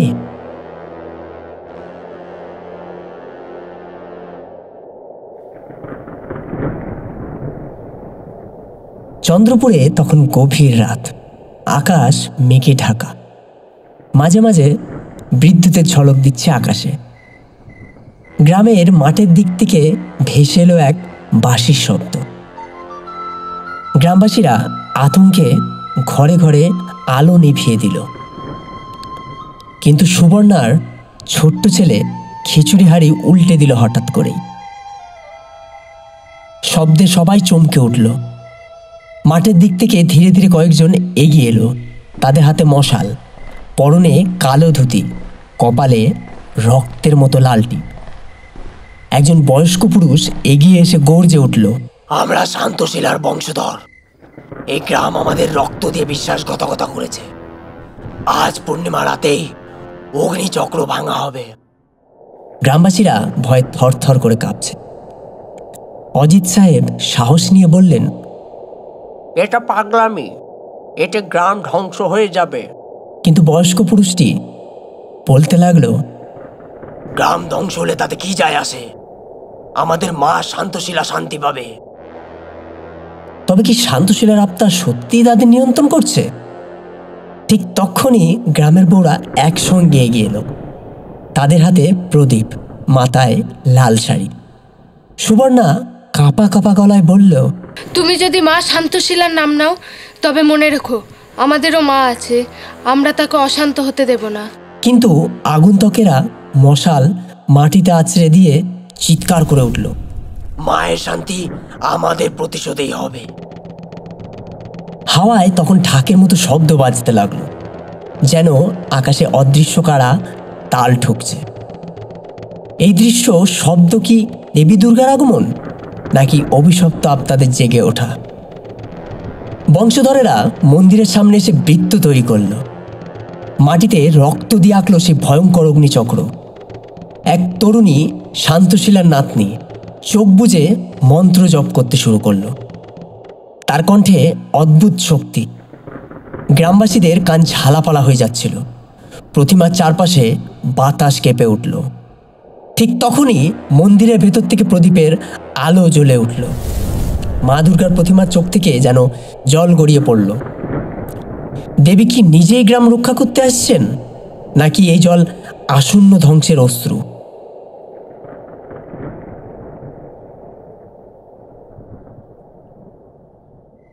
রাত তখন ঘন অন্ধকার। হাওয়া হঠাৎ থমকে গিয়েছে, যেন চারপাশ নিস্তব্ধতার কবলে পড়ে গেছে। কেবল মন্দির প্রাঙ্গণে শান্তশীলার বংশধরেরা আগুন জেলে মন্ত্র জপ করছে।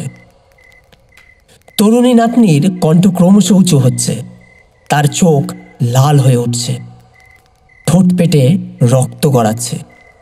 হঠাৎ মাটির নিচ থেকে অদ্ভুত শব্দ ভেসে আসতে লাগলো। মনে হচ্ছে যেন কেউ কবরের ভেতর থেকে অসংখ্য হাত চাপড়াচ্ছে। গ্রামের বউরা ভয়ে পিছিয়ে গেল। সুবর্ণা চিৎকার করে উঠল, থামাও থামাও ওদের, দ্বার খুলে গেলে আমরা কেউ কিন্তু বাঁচবো না। কিন্তু ভবহরী তান্ত্রিক দাঁত কিরমির করে বললেন, আর দেরি নেই, মৃত্যুপুরীর দ্বার ভাঙতে চলেছে। তবে কি সত্যি মৃত্যুপুরী রাজ্যের দরজা খুলে যাচ্ছে? হঠাৎ প্রতিমার সামনে রাখা খিচুড়ি প্রসাদ ধোয়া তুলতে শুরু করলো। ধোয়ার ভেতর থেকে মূর্তির ছায়া ভেসে উঠল। প্রতিমার ত্রিশূল নিজে থেকেই কাঁপতে লাগলো। অগ্নিচক্র ছিঁড়লে মৃত্যুপুরীর দ্বার খুলবে। গ্রামবাসী, তোমাদের সাহস দেখাতে হবে, ওদের আটকাও এইবার। দেবী কি সরাসরি যুদ্ধের নির্দেশ দিচ্ছেন? তরুণী নাতনি হঠাৎ চিৎকার করে উঠল। তার চোখ থেকে আগুন বেরোচ্ছে। অগ্নিচক্র জ্বলে উঠল দাউ দাউ করে। মাটির ভেতর থেকে গর্জন শোনা গেল, যেন শত শত অশরীরী আত্মারা একসঙ্গে হাসছে। অজিত সাহেব কেঁপে উঠে বললেন, এটা সাধারণ জগৎ নয়, মৃত্যুপুরীর দ্বার ভাঙছে। হঠাৎ করেই মাটিতে ফাটল ধরল। ফাটলের ভেতর থেকে কালো ধোঁয়া বেরোতে লাগলো। ধোঁয়ার ভেতরে ভেসে উঠল নখওয়ালা হাত, রক্ত মাখা মুখ। দ্বার ভেঙে গেলে কি আপনারা মুক্তি পাবে, নাকি চন্দ্রপুর গ্রাম রক্তে ভেসে যাবে? অগ্নিচক্রের আগুন দাউ দাউ করে জ্বলছে। ফাটল ধরা মাটি থেকে কালো ধোঁয়া উড়ে এসে পুরো মন্দির ঢেকে দিল। চারপাশে গন্ধ ছড়িয়ে পড়ল পচা দেহের মতো। সঙ্গে সঙ্গে ধোঁয়া ছিঁড়ে বেরিয়ে এলো এক অদ্ভুত ছায়া। তার চোখ জ্বলছে কয়লার মতো লাল, দাঁত রক্তে ভিজে আছে, চুলগুলো এলোমেলো, শরীর আধা স্বচ্ছ আধা মাংসের মতো। গ্রামবাসীরা আতঙ্কে চিৎকার করে পালাতে চাইল, কিন্তু অদ্ভুত শক্তি যেন তাদের পা আটকে দিল। কে এই আত্মা? শান্তশীলা নিজে, নাকি আরো ভয়ঙ্কর কেউ? আত্মাটি গর্জে উঠল, আমি শশাঙ্ক, মৃত্যুর অগ্নিচক্রে বন্দী ছিলাম 100 বছর। আজ এই গ্রাম আমার। গ্রামবাসীরা ভয়ে কাঁপতে লাগলো। অজিত সাহেব গলা শুকিয়ে বললেন, শশাঙ্ক মানে সেই যোদ্ধা যাকে বলি দেওয়া হয়েছিল? ভবহরিতান্ত্রিক মাথা নেড়ে বললেন, সেই প্রথম আত্মা, আর সবচেয়ে হিংস্র। যদি শশাঙ্ক ফিরে আসে, তবে কি বাকি আত্মারও ফিরিয়ে আসবে? শশাঙ্ক হঠাৎ লাফিয়ে এক বউয়ের ওপর ঝাঁপিয়ে পড়ল। মুহূর্তেই তার কণ্ঠরোধ হয়ে গেল। মেয়েটির চোখ উল্টে গেল, শরীর শিউরে উঠল। সে হঠাৎ অন্য গলায় কথা বলতে শুরু করলো, রক্ত চাই, রক্ত, না হলে গ্রাম ভস্ম হবে। সবাই আতঙ্কে দিশেহারা। মেয়েটি মাটিতে ধপ করে পড়ে গেল, ঠোঁট দিয়ে রক্ত বেরোচ্ছে। হাওয়া হঠাৎ করেই ঝড়ের মতো বইতে লাগলো। দূরে বাজ পড়ল, আর ফাটল আরো বড় হতে লাগলো। তবে কি শশাঙ্ক শুধু শুরু? এরপর একে একে আরো ভয়ানক আত্মারা বেরিয়ে আসবে। শশাঙ্কের আবির্ভাবের পর মাটি যেন কেঁপে উঠছে। অগ্নিচক্রের আগুন ফেটে উঠছে, যেন শিকল ছিঁড়ছে। ধোঁয়া আরো ঘন হয়ে পুরো প্রাঙ্গণ ঢেকে দিল। ফাটল থেকে একসঙ্গে বহু কণ্ঠ ভেসে আসতে লাগলো, আমরা মুক্তি চাই, রক্ত চাই। হঠাৎ তিনটি ছায়ামূর্তি একসঙ্গে বেরিয়ে এলো। তাদের শরীর বিকৃত, একটাও মুখ নেই, একটার হাতে হাড় ঝুলছে আর একটা শুধু কঙ্কাল, কিন্তু তবুও সে দাঁড়িয়ে আছে। গ্রামবাসীরা ভয়ে স্তব্ধ হয়ে গেল। এক বৃদ্ধ কাঁপতে কাঁপতে বললেন, এরা সেই বলি দেওয়ার আত্মারা। তবে কি অগ্নিচক্র ভেঙে শত শত আত্মারা একসঙ্গে বেরিয়ে আসবে? ঠিক তখনই প্রতিমার চোখের আগুন জ্বলে উঠল। প্রতিমার কণ্ঠে আবার শোনা গেল, তাদের রক্ত তৃষ্ণা থামানো যাবে না, কেবল অগ্নিচক্র পুনরায় বন্ধ করলে গ্রাম বাঁচবে। ভবহরিতান্ত্রিক হাঁপাতে হাঁপাতে বললেন, কিন্তু কিন্তু অগ্নিচক্র আবার বাঁধতে হলে মানব বলি লাগবে। সবাই স্তব্ধ। গ্রামের মহিলারা কান্নায় ভেঙে পড়লেন। তবে কি গ্রাম বাঁচাতে আবার কাউকে নিজের প্রাণ দিতে হবে? শশাঙ্ক গর্জন করে এগিয়ে এলো। তার সঙ্গে আরো তিনটি আত্মারা মিলে গ্রামবাসীকে ঘিরে ধরল। চারপাশে আগুন জ্বলে উঠল, যেন মাটির ভেতর থেকেই শিখা বের হচ্ছে। সুবর্ণার ছোট্ট মেয়ে হঠাৎ মূর্ছা গেল। তার গায়ে অদ্ভুত দাগ ফুটে উঠল, আগুনের মতো লালচে চিহ্ন। ভবহরিতান্ত্রিক আতঙ্কে বলে উঠলেন, না, এই মেয়েটাই চিহ্নিত বলি। সবাই স্তব্ধ হয়ে তাকিয়ে রইল। তবে কি গ্রামের ছোট্ট মেয়ে দেবীর নির্বাচিত বলি? আর তাকে ছাড়া গ্রাম কি রক্ষা করা যাবে না? সুবর্ণার ছোট্ট মেয়ে নিস্তেজ হয়ে পড়ে আছে। তার কপালে আগুনের মতো লাল চিহ্ন ফুটে উঠেছে, যেন অগ্নিচক্র নিজেই তাকে বেছে নিয়েছে। সুবর্ণা মেয়েকে বুকে চেপে ধরে কাঁদছে। না, আমার মেয়েকে তোমরা বলে দিতে পারবে না, ও ও তো সবে বাঁচতে শিখেছে। গ্রামের বউরা একসঙ্গে চিৎকার করে উঠল। শিশুরা কান্না করতে লাগলো, আর চারপাশ আরো ভারী হয়ে গেল। ভবহরিতান্ত্রিক মুখ ফুটে বললেন, আমি জানি এ অন্যায়, কিন্তু চক্রকে আবার বেঁধে না দিলে এই গ্রাম অস্তিত্ব হারাবে।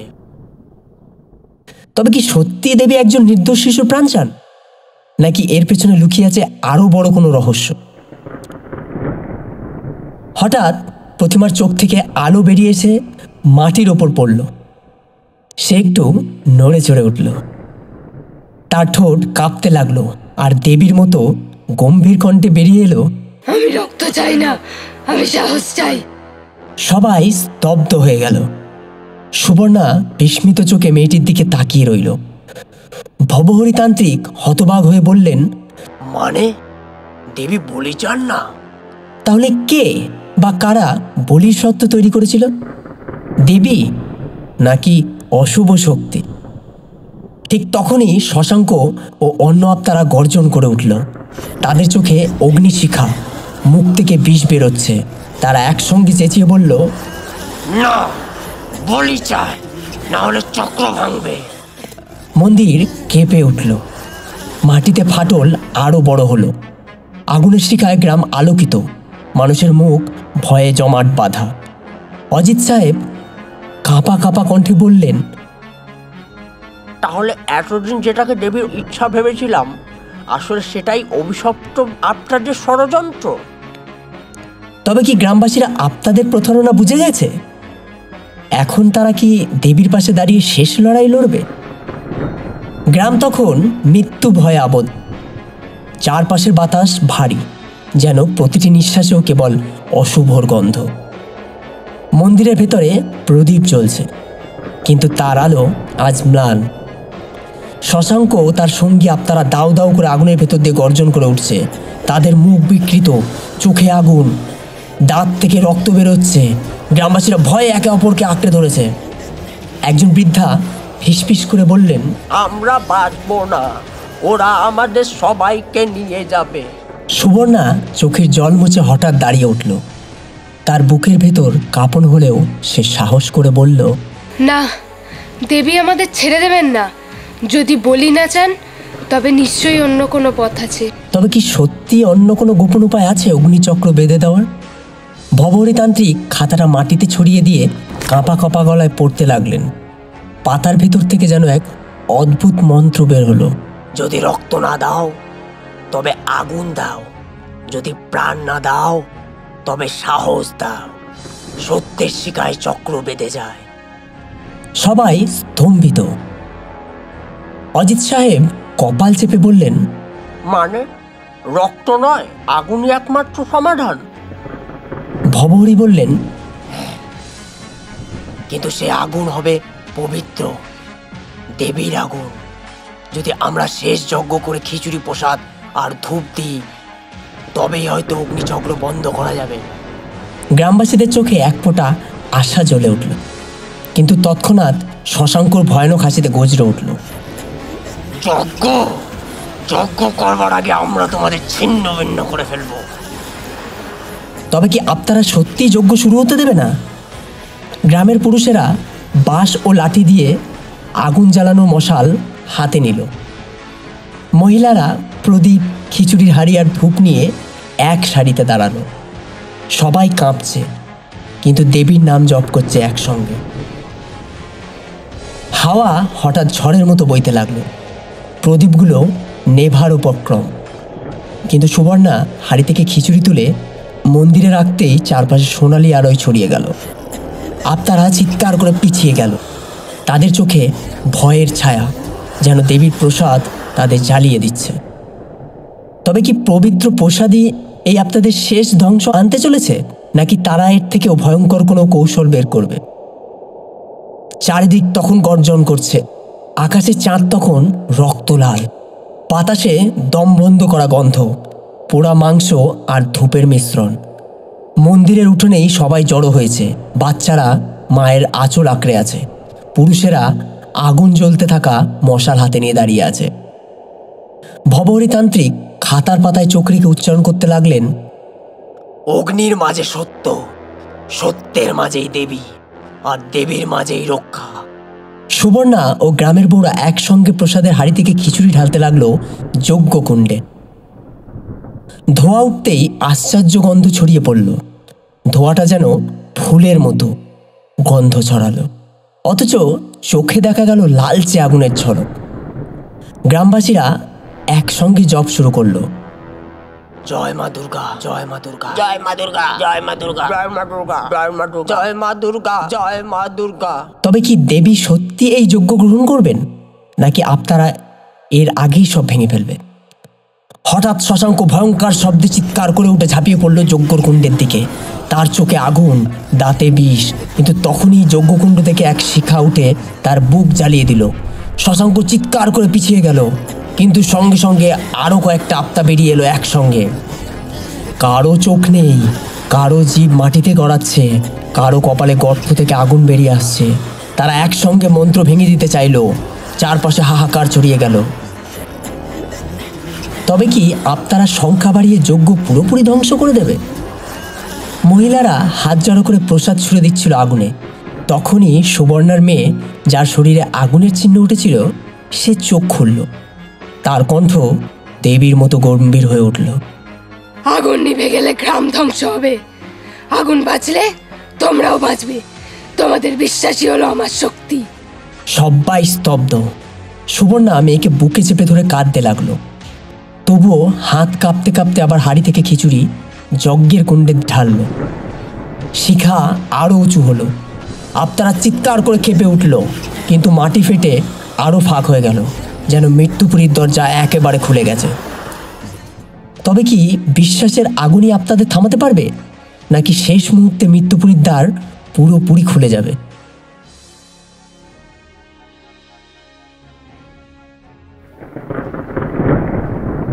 আকাশে বজ্রপাত ছিঁড়ে যাচ্ছে। যজ্ঞকুণ্ড থেকে লাল ও সোনালি আগুনের ঢেউ আছড়ে পড়ছে চারিদিকে। গ্রামবাসীরা একসঙ্গে মন্ত্র জপ করছে, জয় মা দুর্গা, জয় মা দুর্গা, জয় মা দুর্গা, জয় মা দুর্গা। হঠাৎই মাটি কেঁপে উঠল। মন্দিরের গর্ভগৃহ থেকে ধূপের ধোঁয়া সরাসরি আকাশে উঠল, আর সেই ধোঁয়ার ভেতর থেকে ভেসে উঠল এক অপরূপ রূপ। প্রথমে দেখা গেল দশভুজার ছায়া, হাতে ত্রিশূল, খড়গচক্র। তারপর ধীরে ধীরে ছায়াটা আলোর মূর্তিতে রূপ নিল। গ্রামের মহিলারা বিস্ময়ে হাত জোর করে দাঁড়িয়ে রইল, চোখ থেকে অজরে জল গড়াচ্ছে। শিশুরা চিৎকার করে উঠল, আমার সন্তানদের ভয় নয়, বিশ্বাসই রক্ষা করবে। অশুভ শক্তি এখানেই শেষ হবে। তবে কি দেবীর আগমনে আপনি নিশ্চিহ্ন হয়ে যাবে, নাকি আরো বড় কোনো অভিশাপ লুকিয়ে আছে? আপনারা একসঙ্গে গর্জে উঠল। শশাঙ্ক এগিয়ে এসে বলল, তুই এসেছিস তাই বলে আমরা মুছে যাব না। এই গ্রাম আমাদের কবরখানা। তারপর ঝাঁপিয়ে পড়ল দেবীর দিকে, কিন্তু দেবী ত্রিশূল ছুটতেই শশাঙ্কের বুক ফেটে আগুন বের হলো। সে চিৎকার করে মাটিতে লুটিয়ে পড়ল। অন্য আত্মারাও হামলা চালালো। কেউ মন্দিরের গায়ে উঠল, কেউ গ্রামবাসীদের শরীরে ঢুকতে চাইল, কিন্তু দেবীর প্রতিটি অস্ত্র জ্বলন্ত আলোর মতো তাদের একে একে ছিন্ন ভিন্ন করতে লাগলো। তবুও আত্মাদের সংখ্যা কমছে না। তবে কি এর পেছনে আরো বড় কোনো শক্তি কাজ করছে? যখন মনে হচ্ছিল সব শেষ হয়ে গেছে, হঠাৎ দেবী মুখ তুললেন আকাশের দিকে। তার চোখ দুটো যেন রক্তের মতো জ্বলতে লাগলো। তিনি বললেন, এখানে শুধু মৃত আত্মাদের অভিশাপ নেই, কারো লোভ, কারো পাপ, কারো প্রতারণা এই অশুভকে ডেকেছে। যতক্ষণ না সত্য প্রকাশ পায়, শান্তি ফিরবে না। গ্রামবাসীরা হতবাক। কে সেই বিশ্বাসঘাতক? কোন লুকোনো সত্য এত বছর ধরে চন্দ্রপুরকে ভয় ডেকে এনেছে? তবে কি আত্মারা নিছক নয়, কারো ষড়যন্ত্রেই ডাকা হয়েছে? সত্য প্রকাশ পেলে কি গ্রাম বাঁচবে, নাকি আরো রক্ত ঝরবে? চারিদিক তখন ভয়ঙ্কর নীরব। দেবীর আবির্ভাবে আত্মারা কিছুটা স্তব্ধ হয়ে গেছে। দেবীর কণ্ঠ আবার ধ্বনিত হলো, অশুভ বাইরে নয়, তোমাদের ভিতরেই বাসা বেঁধেছে। যে বিশ্বাসঘাতক এই গ্রামকে বিক্রি করেছে, সেই এই অভিশাপের মূল। গ্রামবাসীরা একে অপরের দিকে তাকালো। আতঙ্ক, মনে সন্দেহ। কেউ ফিস ফিস করে বলল, তাহলে কি আমাদেরই কারো দোষে সর্বনাশ? তখন দেবীর চোখ জল জল করে উঠল। তিনি ত্রিশূল যজ্ঞকুণ্ডে বসালেন। আগুন ছড়িয়ে পড়ল চারিদিকে, আর তার ভেতর থেকে দৃশ্য ভাসতে লাগলো। দৃশ্যে দেখা গেল, কয়েক বছর আগে গ্রামের মহাজন হরিহর চাটুর্যে এক গোপন চুক্তি করেছিল এক কালো তান্ত্রিকের সঙ্গে। সে চেয়েছিল জমি দখল করতে, গ্রামের মানুষদের দাসে পরিণত করতে। তান্ত্রিক তাকে প্রতিশ্রুতি দিয়েছিল, তোর প্রয়োজন হলে আমি মৃত আত্মাদের ডেকে আনবো, এ গ্রামকে ভয়ে ভরিয়ে দেব, মানুষ ঘর ছেড়ে পালাবে, তুই জমি পাবি। এই সত্য দেখে সবাই চমকে উঠল। হরিহর কাঁপতে কাঁপতে পিছিয়ে গেল। তবে কি গ্রামবাসীরা নিজের মহাজনের বিশ্বাসঘাতকতার শিকার? দেবী বজ্র নিনাদে বললেন, লোভী মানুষকে পশু বানায়, এই লোভই খুলেছে মৃত্যুপুরীর দ্বার। হরিহর কাঁদতে কাঁদতে পা জড়িয়ে ধরল। আমাকে বাঁচাও মা, আমি জানতাম না এত দূর যাবে। কিন্তু দেবীর চোখে করুণা নেই। তার হাত থেকে আলো বেরিয়ে হরিহরের গায়ে পড়তেই সে ছটফট করতে লাগলো। তার শরীর জ্বলে ছাই হয়ে গেল সবার সামনে। তবে কি হরিহরের মৃত্যুতেই অভিশাপ শেষ, নাকি আত্মারা এখনো প্রতিশোধ চাইবে? হরিহর ছাই হয়ে গেলেও আত্মাদের আর্তনাদ থামল না, বরং আরো তীব্র হলো। শশাঙ্কের ছিন্ন ভিন্ন আত্মারা আকাশ থেকে চেঁচিয়ে উঠল, আমরা লোভে আসিনি, আমরা প্রতিশোধে এসেছি, আরেকটা সত্য লুকিয়ে আছে। গ্রামবাসীরা সবাই স্তব্ধ হয়ে গেল। সবাই দেবীর দিকে তাকিয়ে রইল। দেবীর কণ্ঠ আবার ধ্বনিত হলো, শেষ সত্য প্রকাশ না পেলে এই আগুন থামবে না। তবে কি চন্দ্রপুরে আরো কোনো ভয়ঙ্কর গোপন রহস্য চাপা আছে, যা গ্রামকে রক্ষা করতে প্রকাশ পেতেই হবে? যজ্ঞের আগুন তখন অগ্নি পর্বতের মতো জ্বলছে। দেবী ত্রিশূল উঁচু করে দাঁড়িয়ে আছেন, আর চারিদিকে আত্মাদের হাহাকার ছড়িয়ে পড়েছে। শশাঙ্কের আত্মা গর্জন করে বলল, হরিহর তো ছিল পুতুল মাত্র, প্রকৃত বিশ্বাসঘাতক অন্য কেউ। হঠাৎ আগুন থেকে আরেকটা দৃশ্য ভেসে উঠল। দেখা গেল বছর 10 আগে গ্রামের পুরোহিত আচার্য গদাধরই নাকি গোপনে কালো মন্ত্রের হাত লাগিয়েছিল। তিনি চেয়েছিলেন শক্তি, সম্মান আর ধন, কিন্তু মন্ত্রোচ্চারণ ভুল করাতেই তিনি নিজেই মুক্ত করে দেন মৃত আত্মাদের ক্রোধ। সেই রাত থেকেই চন্দ্রপুরে ভৌতিক ছায়া ঘোরাফেরা করছে।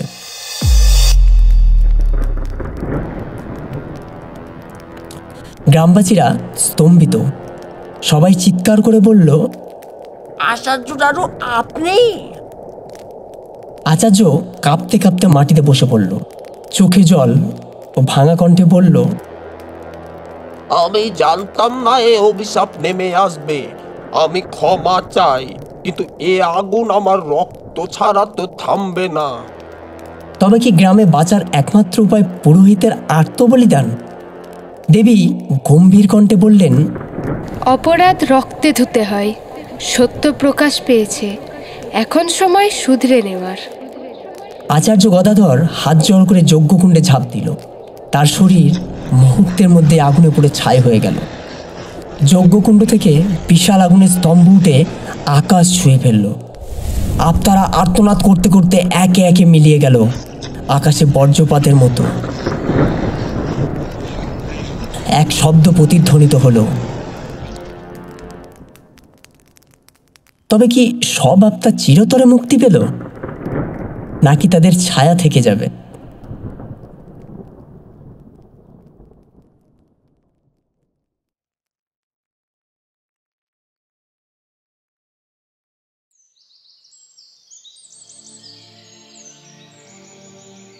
আতঙ্কের রাত ভেঙে এলো ভোর। দেবীর রূপ ধীরে ধীরে মিলিয়ে গেল, শুধু মূর্তির ঠোঁটে হালকা হাসি ফুটে রইল। গ্রামবাসীরা হাঁটু মুড়ে প্রণাম করল। সুবর্ণা তার মেয়েকে জড়িয়ে ধরে কাঁদতে কাঁদতে বলল, মা আমাদের বাঁচালেন। মন্দিরে ভোরের শঙ্খ বাজল, আর গ্রামের মহিলারা আবার প্রসাদ ও খিচুড়ি বিলোতে শুরু করল। যজ্ঞকুণ্ডের আগুন নিভে যাওয়ার পর সকালে রোদ উঠল। তখন সবাই স্বস্তির নিঃশ্বাস ফেলল। কিন্তু মন্দিরের পূর্ব দিকের দেওয়ালে হঠাৎ দেখা গেল লম্বা লম্বা লাল দাগ, যেন কারো রক্ত ঝরে গিয়ে গেঁথে আছে পাথরে। গ্রামবাসীরা বিস্ময়ে তাকিয়ে রইল। কেউ বলল, আচার্যের রক্তের ছাপ নাকি?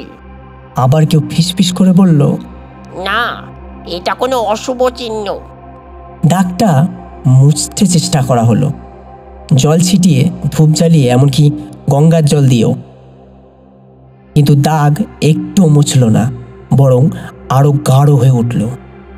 দেবীর শেষ সতর্কবার্তা ছিল, যতক্ষণ মানুষের মনে লোভ, হিংসা আর প্রতারণা থাকবে, এই রক্তের দাগ মুছে যাবে না।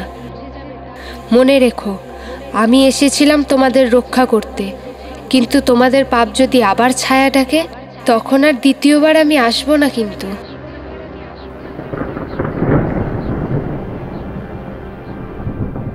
গ্রামবাসীরা থরথর করে কেঁপে উঠল।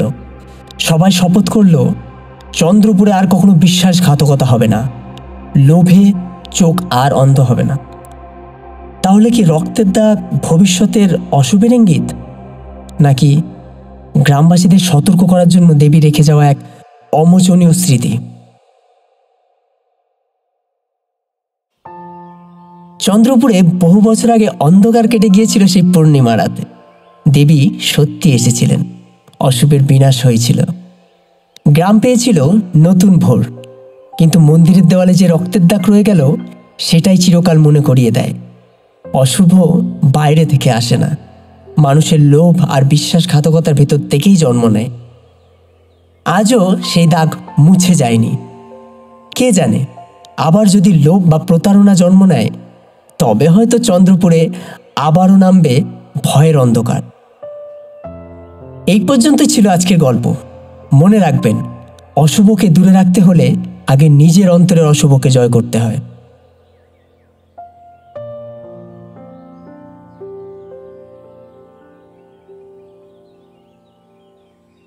শেষ হলো চন্দ্রপুরে মহালয়ার রাতের অগ্নিচক্র। আমাদের এই গল্পটি আপনাদের কেমন লাগলো অবশ্যই কমেন্ট বক্সে জানাবেন। আর আমি গল্পের শুরুতেই বলেছিলাম তোমাদের জন্য থাকবে এই গল্প থেকে একটি ভৌতিক প্রশ্ন। আজকের প্রশ্ন হলো, দেবী দুর্গা গ্রাম ত্যাগ করার সময় গ্রামবাসীদের উদ্দেশ্যে কি সতর্কবার্তা দিয়েছিলেন? এই প্রশ্নের সঠিক উত্তর দিয়ে নিজের নাম এবং গল্পটি কোন জায়গা থেকে শুনলেন সেটি কমেন্ট বক্সে লিখুন। আপনাদের নাম আমি আগামী গল্পের শেষে ঘোষণা করব। আর আমাদের আগামী এপিসোড কালনার ভুতুরে বাড়িতে এক রাত, এই গল্পের সঠিক উত্তর দিয়েছেন যিনি, তিনি নিজের নাম উল্লেখ করেননি, শুধু লিখেছেন রাহুল চৌধুরী। আর সঙ্গে লিখেছেন, আমার নামটা পরে কোনো এক গল্পেই জানাবো। আমার বাড়ি কালনাতেই, ভুতুরে বাড়ির কাছেই। অসংখ্য ধন্যবাদ আপনাকে আমাদের গল্পটি মন দিয়ে শোনার জন্য। আজকের এপিসোডে কমেন্ট করতে ভুলবেন না যেন। আর সকলকে বলছি, আপনাদের নামও কমেন্ট বক্সে লিখে যান। সকলকে শুভ শারদীয়ার আন্তরিক প্রীতি শুভেচ্ছা অভিনন্দন জানিয়ে আজকের গল্প এখানেই শেষ করলাম। দেখা হচ্ছে পরের কোনো এক গল্পে। ভালো থাকুন, সুস্থ থাকুন এবং নিজের খেয়াল রাখুন।